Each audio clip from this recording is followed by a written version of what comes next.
jamme kisa woni meɗen musidɓe tedduɓe arten kadi ka jande meɗen haray hande ko wonɗen jangude ko finande ta ɗum ɗo en wowloyay ka ɗowlugol lannoyta ɗon haray mo be ndaro ha ngu lanna ngol ɗo bindol fo ko hunde wotere windi ta arten ɗo tan ten tin ton tun ngol ɗo bindo kadi ko ɗum windi tan ten tin ton tun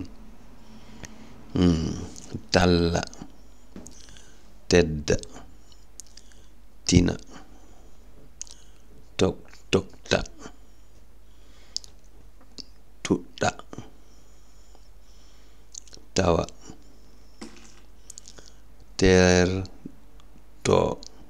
terto tinda toɓɓa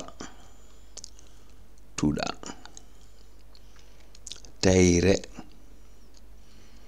tenɗi tijjo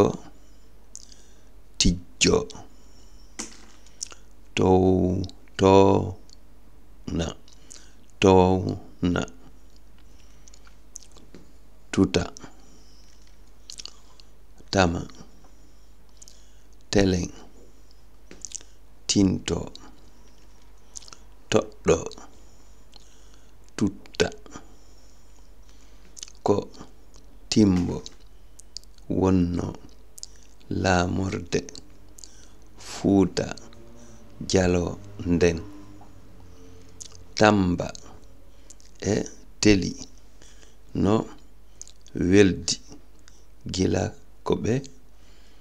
woni fayɓe penda no tiggare nde tijjani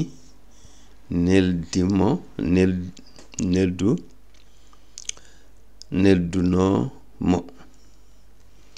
arten dow ɗo haray ɗum ɗo takure ɗum ɗo ko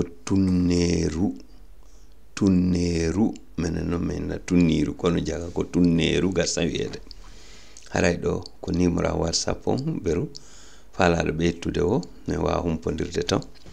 haray berkon faljarta kon fo ya photo ere kam woni wadde ɗon no tardi moƴƴa haray noon ko faljima andintinon mi ko humpaɗa wollandito ɗon jamme kisa woni e meɗen.